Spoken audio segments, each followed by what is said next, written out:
Mr. President, and other OFA members, my name is Ray Miller, and I wanted to talk about my experiences with healthcare.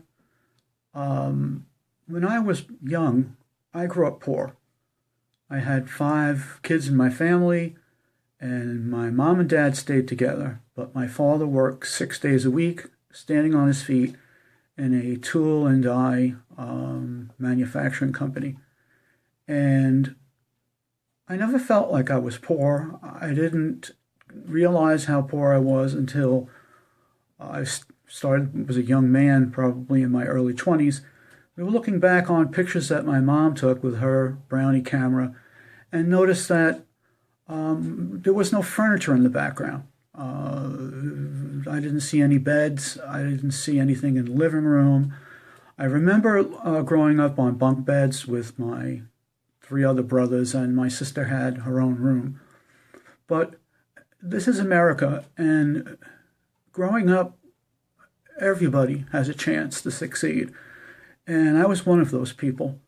I was fortunate enough to be married in 1984 to a wonderful woman. Both of us were working full time, and we were able to build a little bit of a nest egg. And fortunately, nothing serious ever happened in terms of medical problems.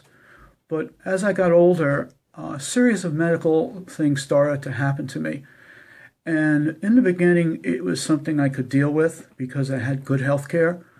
I was diagnosed in the early 90s with epilepsy, and it was a very rare form of epilepsy and had to go through tests, MRIs, blood work. Eventually, I ended up in Columbia Presbyterian for me to be diagnosed with a rare form of epilepsy that is only seen in 5% of the folks who have it. But it was controllable by medication, and fortunately, I worked for a company that provided health care, and I didn't realize too much out-of-pocket expense. As time went on, in 2007, I contracted a serious blood infection. And as a result of that, I was in a hospital for 18 days. And the end result was that I have serious degenerative disc disease in my spine. And I was a relatively young guy. So young people should get health insurance. It's really important they do so. The final bill I ended up with over the course of 6 months it took me to get back on my feet was $172,000. A tremendous amount of money, enough to take any young guy and really turn their life around. I should say young person, turn their lives around. And after that, a few months later, I was diagnosed with asthma. So I was not really lucky in health. And again, being diagnosed with asthma and having the wherewithal to deal with it, because I had health care, at least it could be addressed. And the medication I have to take is very expensive. For a copay, I take 2 different inhalants that are $40 each for me, and this is under copay. I couldn't imagine how much money that would cost for someone without it. And it struck me at that point, what do poor people do? What are people in this country that are less fortunate than us do in situations where these kinds of things happen?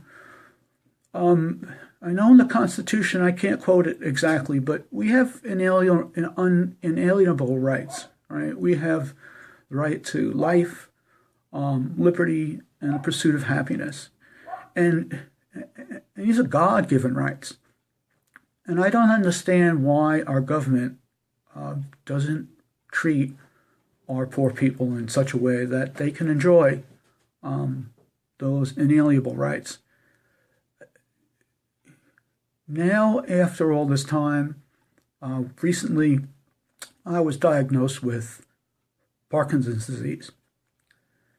And now I have an uphill battle for the rest of my life dealing with incurable disease. And yet some of the provisions in the Affordable Health Care Act puts me in a position to at least deal with it. When I had to leave work in late 2007, my family was still covered under my health care all the while I was working. But I couldn't work after a while. I could not overcome the pain associated with what I had gone through with my spine. And after leaving the company where I was placed on Medicare. And once that happened, all of the health care that my family was getting disappeared. I can't tell you that level of anguish that caused, because at any given moment in time, something catastrophic could happen. And it happened to me. So there's no reason why I wouldn't think it could happen to someone else in my family.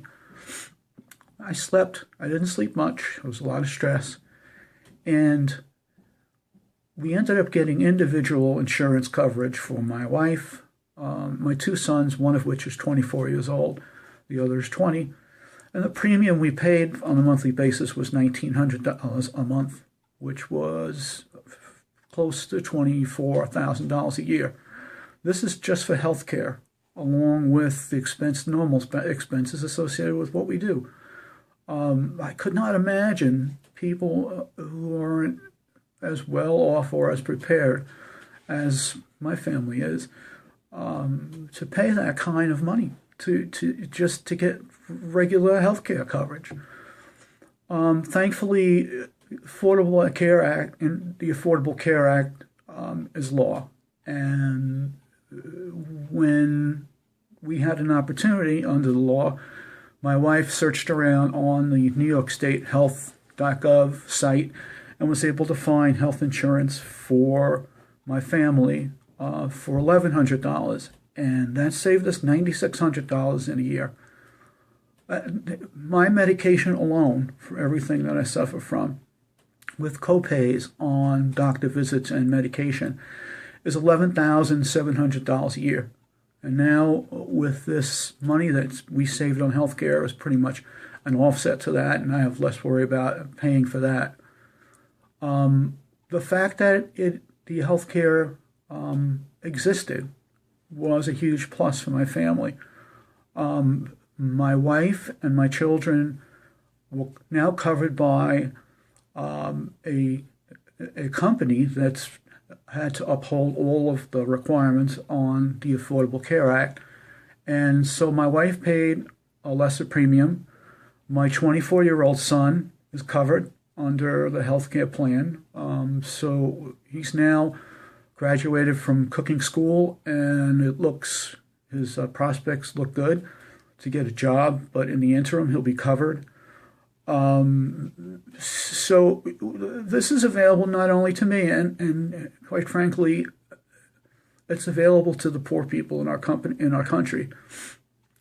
I received a letter a while back that said that I was a founding member of OFA. I don't know the criteria of that and why, but I jumped on this healthcare issue a long time ago, and it disturbs me greatly to see that there are people out there that can get the insurance and are not getting the insurance. My father died when he was 68, and he died of prostate cancer. And I guess that was an indication of how poor we were, because he couldn't afford the health care that he needed. And when the symptoms arose, he just wrote them off and just didn't have the wherewithal to go to a doctor. And he would still be alive today if this existed, if the Affordable Care Act was something that existed longer. This is devastating. Things that happen, any one of the events that happened to me over the course of time could have decimated any other family. What happens to poor people when, their primary money contributor it can't work, and this is through no fault of themselves, and these people work so hard to keep up with simple things in life, And again, we have inalienable rights. We have the right to be happy. We have the right for life, liberty. I don't think these folks enjoy those liberties, and they are part of our culture and part of our country. It's bothersome, and it's available, and we need to be more aggressive to make sure that these people are helped. We have a lot of talking heads in our society. We have various people in politics that have varying views of why some of the poor people are in the position that they are. And I think these folks should spend a week living in the environment where this poverty exists, just to see what it's like living in the housing that these people have and following their lifestyle and working in jobs like they do, to see how hardworking these folks are. We need to get these folks help. And I'm not an actor. I'm not paid for this. I'm not part of any political faction. I'm a concerned American. When I moved through life, I went to school at night for 12 years. 6 years to get my undergraduate degree and 6 years to get my master's degree. It can be done. The only thing that we need to do is provide that opportunity. And it starts out with providing people with that sense of security, that ability to survive bad situations, and so much just to keep their desire to succeed, but their children are being fed, and their world isn't turned upside down by some health catastrophe that crush people. And we need to be more conscious of investing in those people that need help, those people who have children that don't eat lunch. Again, when I was younger, I remember a lot of bologna sandwiches, and our dinner usually consisted of pea soup or lentil soup. And there are times where I used to say to my friends, my mother's an expert on understanding how much water that she needs to add to leftover lentil soup so it could be stretched enough for another meal. And I used to remember roasted chicken sitting inside my refrigerator with nothing else but condiments.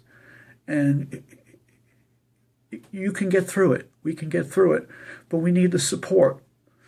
American people work hard, and it can be done.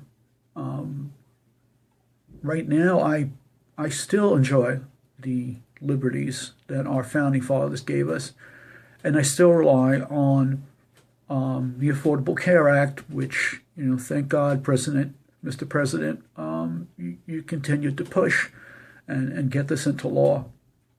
This should no longer be a political issue. This is something that we need to show concern for our fellow man. Our founding fathers were brilliant. They wrote a document, and they very specifically said those things. Life was the first thing. You have inalienable rights to life, and so we need to give these folks a chance. And I don't know how it happens politically, but it has to happen. And I'm grateful to be an American. I'm grateful to be alive. And I do have an uphill battle, but I still would like to see within my lifetime American people, our brothers and sisters, be able to have a chance, have the same chance that I have and that my family has. Well, that's all I have to say. And I think, I'm sorry if this is a little disjointed, but